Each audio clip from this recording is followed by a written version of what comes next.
Today I'm sharing my Hatchet Rapier build that I've been playing a lot on the stream. A lot of players have asked me about when I planned on making the video, so today's the day. Let's dive in. Of course, we have a standard Hatchet tree with Death Defy. We did end up changing a few talents around. I know in my last Hatchet video, I believe there was a Spear Hatchet, I decided to not take Frenzied Purge. I think this is a big mistake, and after playing with it a lot more, I've decided to put this in my build. So we ended up taking Frenzied Purge in place of Critical Throw. So we do lose some crit chance, but I think having the cleanse removal for the bleeds, burns, and poisons is way more valuable. You also see that we have Infected Throw instead of Social Distancing.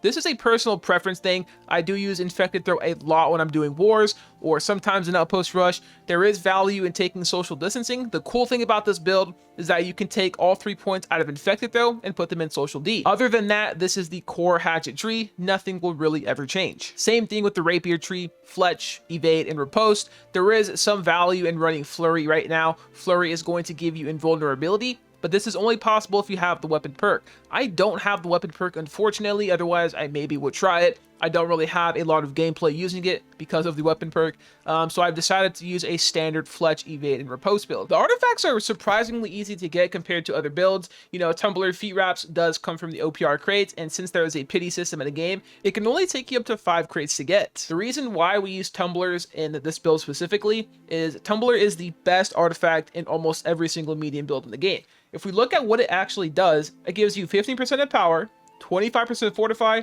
and you also heal, so it's kind of like a shirking heals type of artifact.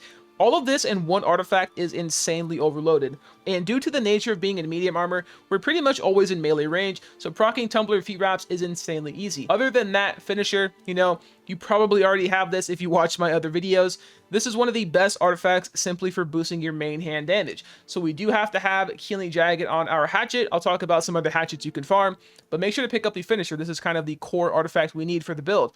Other than that, for the jewelry, you know, we're still kind of waiting for Endless Thirst to come out. Endless Thirst is the best artifact for 1v2, 1v3, 1vx, whatever you want to call it.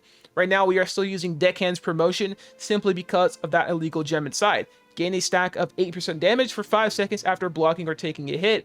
You can get up to 24 in power, right? 8 times 3. You have 2 attribute options when it comes to this build. Right now, I would say this is the best dueling option. 350 strength, 100 dex, and 150 con. It's going to give you that critical damage taken reduced by 10%. This is insanely valuable, especially with all of the high critical damage modifier weapons that are being used right now. Hatchet, Sword and Shield, Fire Staff, all of these weapons are very popular, and running 150 con is going to reduce the critical damage you take.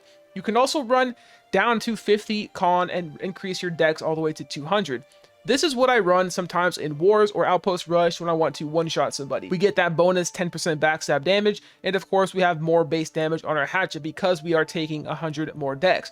The only problem is we are very squishy, so I would highly recommend not playing the 50 con build until you get a hang of how the build plays. 150 con, 100 dex, 350 strength, try this out. On to the fun part, farming the gear. So Grave Robber's Hat, you know, this is one of my favorite items. If you tune into the stream, I talk about it all the time. It comes with Enchanted Ward / Conditioning, and the third perk you want to put on it is Keen Berserk. Later down the line, when we end up getting our best in slot 725 gear score items, we will be taking Keen Berserk off of the Grave Robber's Hat and putting it on our weapon.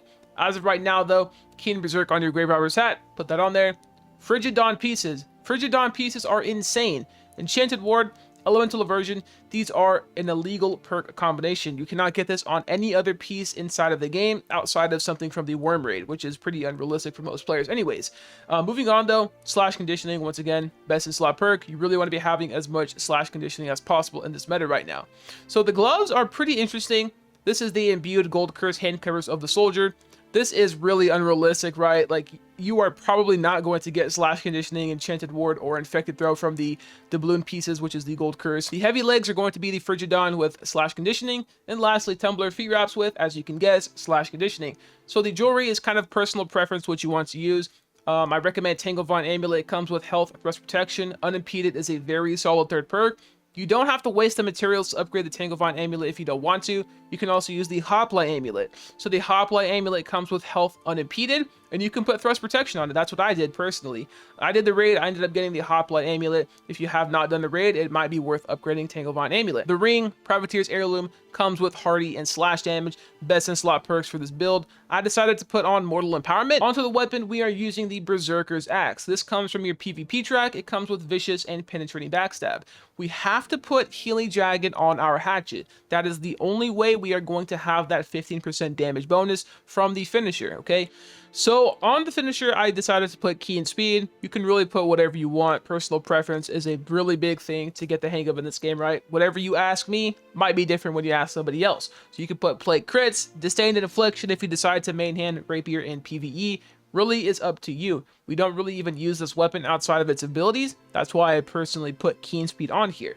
So anyways, outside of that, Stalwart High Run of Stone Form, the best high run of the game. You really should prioritize this right now if you have not gotten the 700 gear score version just yet. Combos with the hatchet, ha ha ha, don't make me laugh.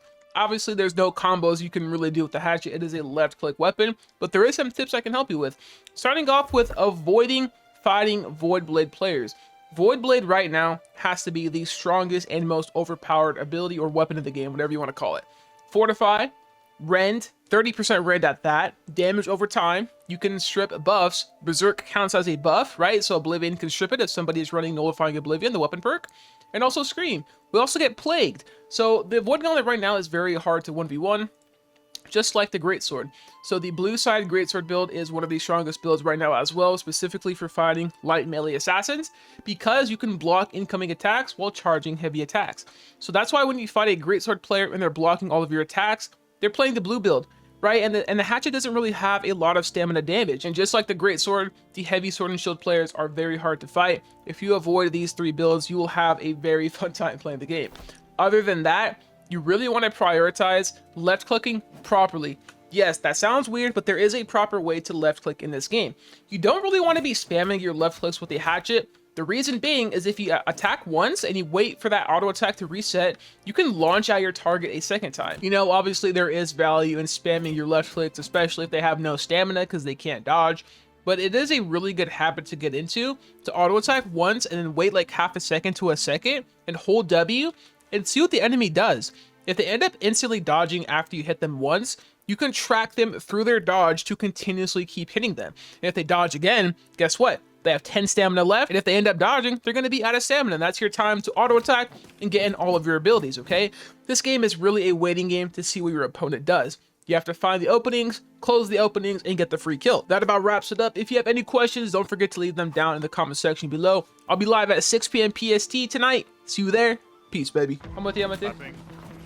One down. Just keep killing their healers. Top right, top right. Jub's dead. Look at Curry. Look at, just go on the point here. Go on the point here. Trust. Yeah. Look top point. Look top point. I'm pushing all these healers off here. Look at it, Ronnie. Nice. Push on the point. Look top. Chrissy top left. Chrissy top left. Push you into top right. Nice, dead. Okay. This guy has no. Oh. Ooh.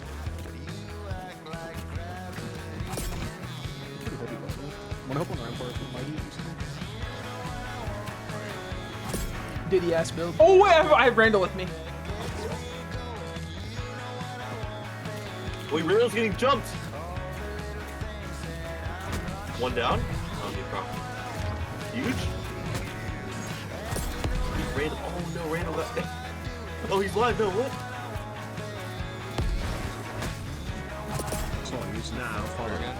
Looking on me. Top left feet. Yeah, I see.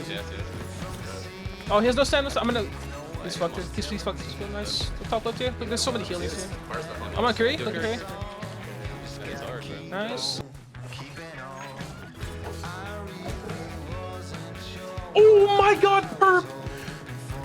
The duo is back! Look top left here. There's so many healers top left. Yeah, I'm looking Luna.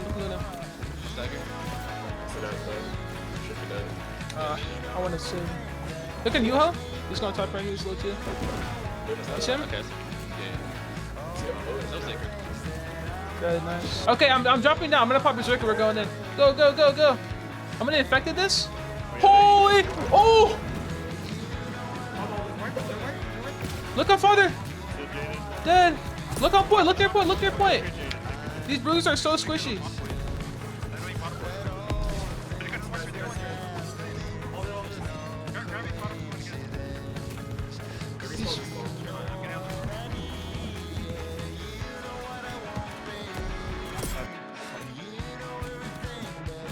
Ah!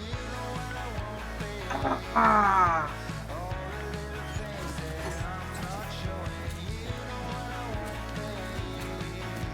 Ah! Ooh, shotgun.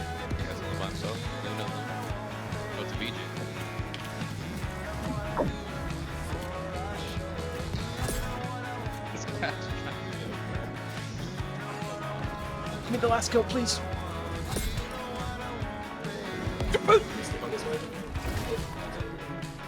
Rocket for the 50. GG's, Rocket.